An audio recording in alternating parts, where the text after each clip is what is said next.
신바람 사연 아파트. 오늘의 사연 시작하겠습니다. 안녕하세요. 얼마 전 이혼한 30대 초반의 여자입니다. 저보다 2살 많은 남편과는 지인의 소개로 만났습니다. 당시 남편은 중소기업을 다니는 평범한 회사원이었어요. 저는 가죽 공방을 운영하고 있었고요. 남편의 순수하면서도 적극적인 애정 공세에 제가 마음의 문을 열게 되면서 연애를 시작하게 되었지요. 마냥 달달한 사랑만 주고받을 것 같았지만 막상 연애를 시작하고 나니 현실은 드라마와 완전히 다르더라고요. 특히 데이트 비용에 있어서는 더욱 그랬습니다. 드라마에서는 남자 주인공들이 아빠 미소를 지으며 신용카드를 착착 긁잖아요. 하지만 남편은 달랐습니다. 메뉴판을 보며 눈알을 굴리고 특히 회전초밥집에서 있었던 일은 지금도 머릿속에서 떠나질 않네요. 회전초밥집에 가면 그릇마다 가격이 다르잖아요. 저는 어차피 양이 작아서 많이 먹지도 못하고 그래서 기왕 한 접시를 먹더라도 가격은 생각하지 않고 먹고 싶은 맛으로 골라 먹습니다. 특히 저는 장어를 좋아하기 때문에 장어만 3-4접시 먹고 끝내는 일도 허다해요.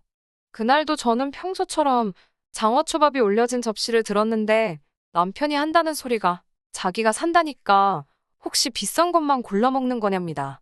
근데 그 목소리가 농담을 하는 게 아니라 정말 짜증이 가득했습니다. 저 한 접시 먹는 동안 자기는 4접시는 먹어놓고 그딴 소리를 하면서 눈치를 주니까 기분이 팍 상하더군요. 다른 사람들 앞에서 얼굴 붉히기 싫어 차오르는 화를 누르며 간신히 식사를 마쳤습니다.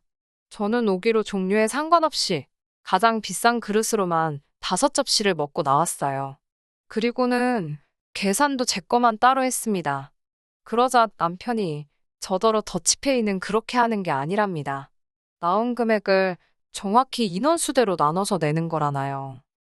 황당해서 제가 당신은 20접시 가까이 먹고 나는 겨우 5접시 먹었는데 내가 왜 당신 것까지 내줘야 하냐고 더치페이 뜻 모르냐고 크게 한바탕 싸웠습니다.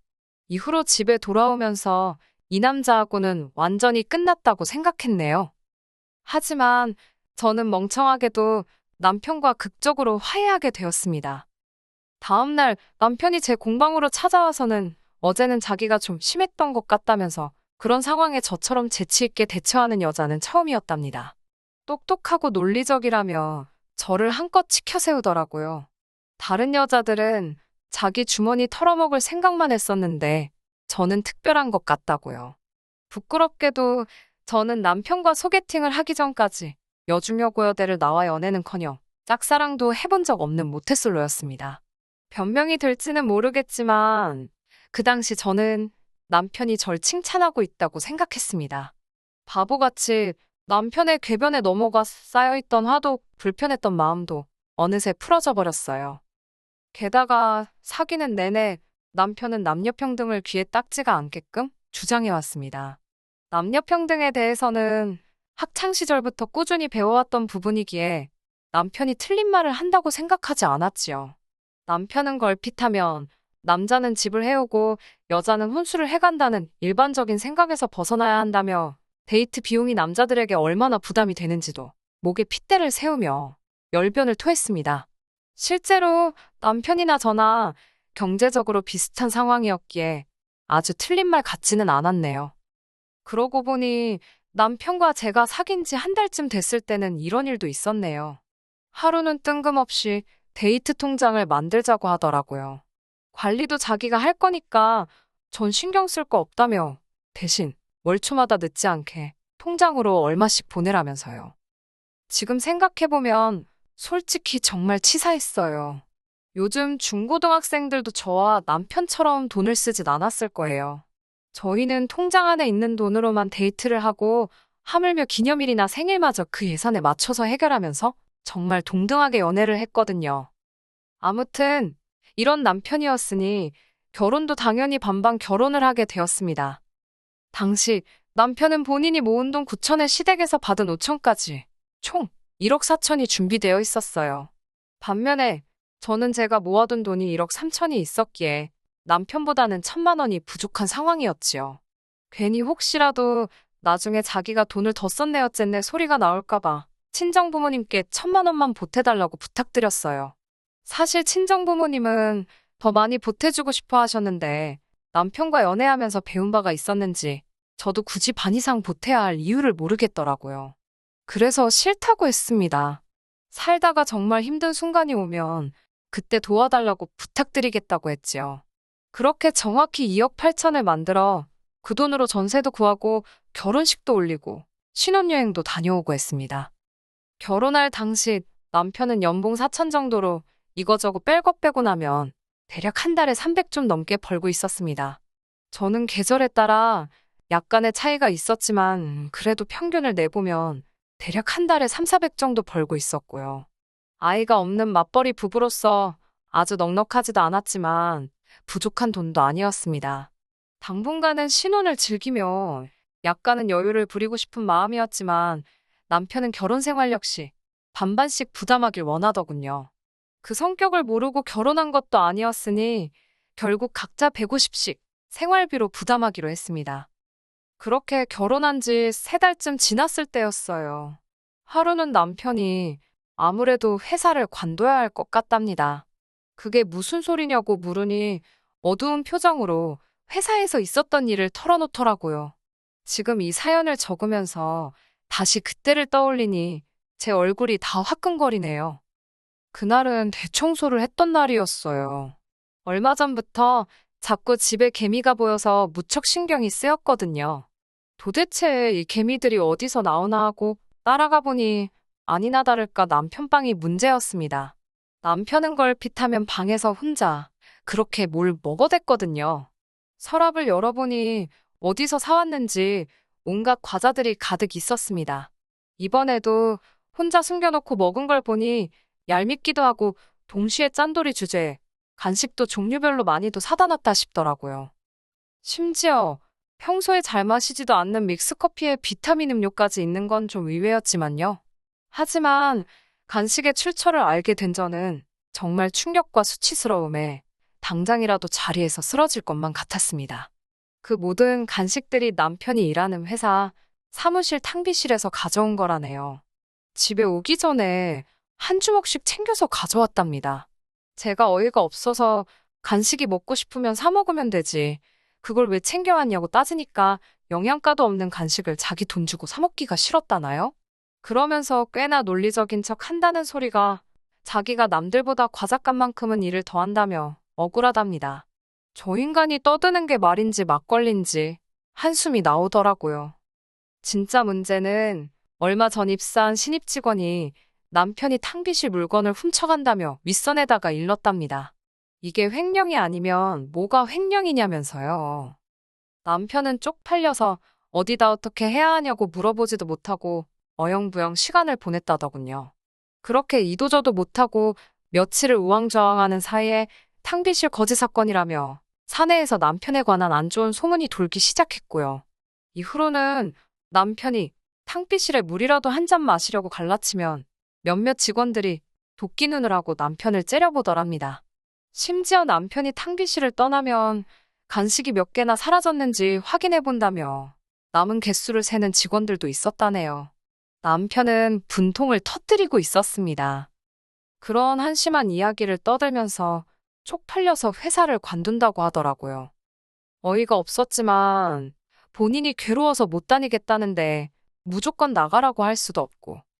그나마 다행인 건 그 시기에 제가 수입이 많이 늘었다는 겁니다. 제가 아는 친한 동생이 아침 방송 PD로 일하고 있었습니다. 하루는 나만의 특별한 패션 아이템이라는 주제로 방송을 한다면서 연락을 해왔어요. 저만 괜찮다면 제 공방을 방송에서 소개하고 싶다면서요. 제 입장에서야 저절로 홍보가 되는 거니 거절할 이유가 없었지요. 방송의 힘이란 생각보다 훨씬 더 세더라고요. 동네뿐만 아니라 인근 지역에서까지 수업을 들으러 오는 사람들이 생겼고 제작을 의뢰하는 손님들도 많아졌습니다. 덕분에 한 달에 3, 400에 불과했던 수입이 2배가 넘게 되었지요. 물론 제 수입과는 별개로 남편이 회사를 관두게 되었으니 생활 자체가 예전보다 더 나아졌다는 느낌은 없었습니다. 오히려 둘이서 300만 원의 돈으로 생활을 하다가 제가 외벌이를 하게 됨으로써 생활비도 반토막이 났으니 심리적으로 전보다 더 빠듯한 느낌이었어요. 남편은 회사를 알아보고 있다고는 했지만 워낙에 불경기였잖아요. 좋은 소식은커녕 서류도 통과하지 못하는 눈치였습니다. 그렇게 한 달쯤 지났을 무렵 남편이 저에게 부탁이 있답니다. 뭐냐고 물으니 지금부터 생활비 관리를 자기가 하면 안 되냐고 묻더라고요. 가뜩이나 자기가 생활비도 못 보태는데 관리까지 제가 하고 있으니 뭐 하나 작은 거 사는 것도 눈치가 너무 보인다나요? 저는 남편이 짠돌이에 거지근성이 있는 건 알고 있었지만 자격지심까지 가지고 있을 줄은 몰랐습니다. 고민 끝에 남편에게 생활비만큼은 알아서 책임지고 잘 관리해달라고 부탁했어요. 하지만 이건 고양이에게 생선을 맡긴 격이었네요. 남편과 생활비를 반반 부담하던 시기에는 집안일도 반반씩 했었어요. 집안일이라는 게 칼같이 절반으로 나눌 수는 없었기에 제가 음식을 하면 남편이 설거지를 하고 제가 빨래를 하면 남편이 청소를 하는 식으로 했었지요. 하지만 생활비를 저 혼자 부담하게 되면서 집안일은 자연스레 남편 몫이 되었습니다. 집안일이라는 게 해도 해도 티가 안 나잖아요. 그래서 남편에게 크게 뭘 바라거나 하지 않았어요. 오히려 생활비를 내고 말고 여부를 떠나서 고마운 마음이었지요. 그러던 어느 날 모처럼 일찍 집에 왔는데 집에 먹을 만한 게 없길래 남편에게 같이 마트에 가자고 했습니다. 그러자 남편이 굉장히 난처한 표정을 짓더니 생활비를 다 썼답니다. 그때가 생활비를 주고 3주도 되지 않은 시점이었기에 저는 큰 충격을 받았어요. 3주 만에 150을 어디다 다 쓴 거냐고 하니까 남편은 별일 아니라는 듯 물가가 너무 오르지 않았냐며 말이 나와서 말인데 생활비를 올려야 할 것 같답니다. 얼마나 올리자는 얘기냐니까 200에서 250 정도면 좋겠다고 하길래 어쩔 수 없이 200으로 하자고 했습니다. 그리고 제가 남편에게 영수증은 다 챙겨놓으라고 했습니다. 도대체 어디에 얼마나 쓰는지 확인을 해봐야겠더라고요. 그렇게 또 한 달이 지났고 남편은 어김없이 생활비가 부족하다고 했습니다. 남편에게 영수증 좀 같이 보자고 했어요. 솔직히 집안에 경조사가 많은 것도 아니고 애가 있는 것도 아닌데 왜 생활비를 주면 한 달도 되기 전에 다 털어먹는지 도무지 이해할 수가 없었거든요. 남편은 순순히 영수증 한 뭉치를 제 앞에 들이밀었습니다. 대충 훑어보니 죄다 집에서 멀지 않은 슈퍼마켓에서 쓴 거더라고요. 품목도 소고기, 돼지고기, 뭐 할 것 없이 다양했고요. 영수증을 보고 나니 이 상황이 더욱 이해가 되지 않았습니다. 거의 일주일에 두세 번은 꼭 마트에 다녀왔던데 왜 냉장고가 비어있는 건지 음식을 해먹은 흔적이 없는 건지 남편에게 물으니 자기가 점심때 혼자 다 해먹었답니다. 워낙에 식탐이 많은 사람이긴 하지만 솔직히 너무한다 싶더라고요. 그렇다고 치사하게 먹는 걸로 뭐라고 하기도 그렇고. 그리고 며칠 뒤 집으로 돌아오는 길에 우연히 남편을 만났습니다. 어디 다녀오냐니까 아무것도 아니랍니다. 남편의 그런 반응에 마음이 살짝 상했지만 크게 개의치는 않았어요. 모처럼 아이스크림이 먹고 싶어서 남편과 함께 슈퍼마켓에 들리게 되었습니다. 슈퍼마켓에 들어서는데 남편이 모자를 푹 눌러 쓰더라고요. 왜 그러는지 이유는 상상하지도 못했지요. 간단한 요깃거리와 아이스크림을 고른 뒤 계산대에 줄을 섰는데 남편이 자꾸 딴청을 피우더라고요. 저는 처음에 생활비로 계산하기 싫어서 그러는 줄 알았습니다. 유치한 남편 행동에 혀를 내두르며 제가 계산을 하고 있던 찰나였어요. 계산대에 계시는 아주머니께서 남편을 아는 체 하시더라고요. 평소에는 매일 어머님이랑 오더니 오늘은 와이프랑 왔나 보다면서요. 어머님이랑 마트를 왔다니 그게 무슨 소린가 싶었습니다. 남편이 당황한 걸 보니 뭔가 있다는 확신이 들었습니다. 아주머니께서는 남편이 하루가 멀다 하고 어머님을 모시고 와서 어머님이 필요하시다는 건 다 사주더라며 저에게 아들 며느리가 엄청 효자인가 보다고 그러시더군요. 그러면서 저희 남편이 마트 VIP라대요. 집으로 돌아와서는 남편에게 어머님이랑 슈퍼마켓에 다녔다는 게 무슨 말이냐고 물었습니다. 그러자 남편은 그 아줌마가 뭘 잘못 봐도 한참 잘못 본 거라며 오리발을 내밀더라고요. 제가 한번 차량 슈퍼마켓에 뭐가 찍혔는지 물어볼 거냐며 증거를 찾아서 코앞에 들이밀어줘야 되냐고 따져 물었습니다. 그러자 남편도 더는 감추기가 어렵겠다 싶었는지 배째라는 식으로 그랬는데 어쩔 거냐대요. 솔직히 아들이 어머님 장 좀 봐드릴 수 있습니다. 제가 화가 나고 이혼까지 결심하게 된 건 단순히 남편이 어머님 대신 계산을 해서가 아니에요. 남편이 어머님의 장을 봐드린 이유가 어이가 없었기 때문입니다. 남편은 어머님이 당신이 필요하신 걸 고르시면 저희 생활비 카드로 결제를 한 뒤 어머님께 현금을 받아 챙겨오고 있었답니다. 한마디로 카드깡을 하고 있었던 거예요. 다 커서도 부모님께 손 벌리는 자식들이 있다는 이야기는 들어봤지만 부모님과 짜고 카드깡을 하는 다 큰 자식 이야기는 들어본 바가 없습니다. 황당하고 어이가 없어서 도대체 무슨 생각으로 그런 일을 한 거냐니까 자기가 집안일을 하는데 제가 알아주지도 않는 것 같고 그래서 셀프로 자기 몫을 챙겼답니다. 예를 들어 남편 생각에 오늘 집안일을 하는데 2시간쯤 걸렸다 하면 어머님과 짜고 5만 원을 빼돌리는 식으로요. 남편의 무용담을 듣고 있으니 기가 차더라고요. 아무리 부부 사이라도 그거 사기라니까 저더러 말이 너무 심하답니다. 이게 다 자기의 공로를 인정해주지 않는 저 때문에 일어난 일이라고요. 탕비실 거지 사건 때도 회사에서 자기가 일한 걸 알아주지도 않고 월급도 적어서 과자라도 잔뜩 챙긴 거라던 남편의 모습이 순간 머릿속을 스쳤습니다. 그제서야 알겠더라고요. 남편은 사람이 바보 같은 게 아니라 이기적이고 지독하게 계산적인 못난 사람이었다는 걸요. 이후로 한 사흘간을 남편과 말 한마디 섞지 않고 시간을 보냈습니다. 남편의 말 같지도 않은 궤변에 더 이상 노란하고 싶은 마음은 없었으니까요. 어머님도 이번 일을 알게 되셨는지 전화를 해오셨지만 받지 않았습니다. 행여나 마음이라도 약해지면 곤란하니까요. 남편에게 이혼하자고 했습니다. 자기가 돈을 못 벌어서 그런 거냐며 너무하다고 발악을 하는 남편에게 저는 다른 건 다 참아도 양심에 털난 사람하고는 못 산다고 했어요. 평생을 믿고 의지해야 하는데 너 같은 거짓말쟁이를 어떻게 신뢰할 수 있겠냐고요. 하지만 남편은 자기가 한 행동들이 거짓말도 아니고 사기도 아니라 생각했습니다. 이 모든 건 자기를 알아주지 않는 다른 사람들 때문에 생긴 결과라면서요. 어머님의 태도도 가관이었습니다. 저더러 남편 귀를 그렇게 죽여놓으면 좋냐면서 뜬금없이 왜 당신 용돈은 안 주는 거냐고 따지시더라고요. 아들이 못 주게 되었으면 며느리가 알아서 줘야 되는 거랍니다. 남편의 뻔뻔함과 염치 없음이 어머님으로부터 나왔다는 걸 알겠더라고요. 하긴 어머님이 제정신이셨으면 남편의 카드깡을 도와줄 리도 없으셨겠지요. 결국 남편과는 이혼하게 되었습니다. 악담을 퍼부으면 말이지요. 어머님께는 자식 농사 지금이라도 다시 지으셔야 하는 거 아니냐고 아들 농사는 완전히 망하신 것 같다 했네요. 지금 다 갈아엎고 새로 농사 짓자니 너무 늦은 건 아니냐고요.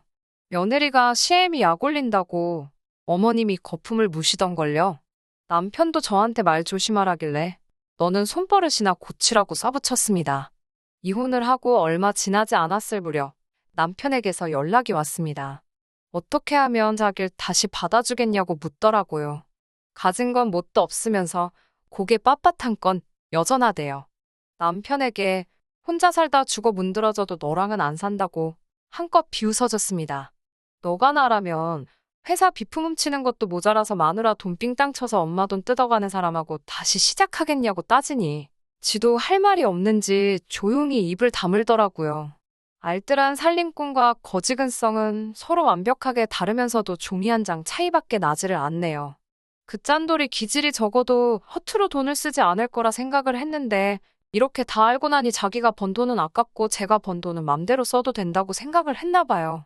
당분간은 머리 아프게 누굴 만나서 스트레스를 받고 그렇게 살고 싶지 않습니다.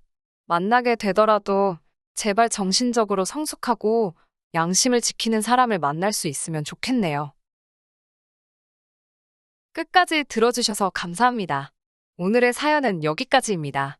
구독과 좋아요, 알람 설정 부탁드리고 더 좋은 사연으로 다시 찾아뵙겠습니다.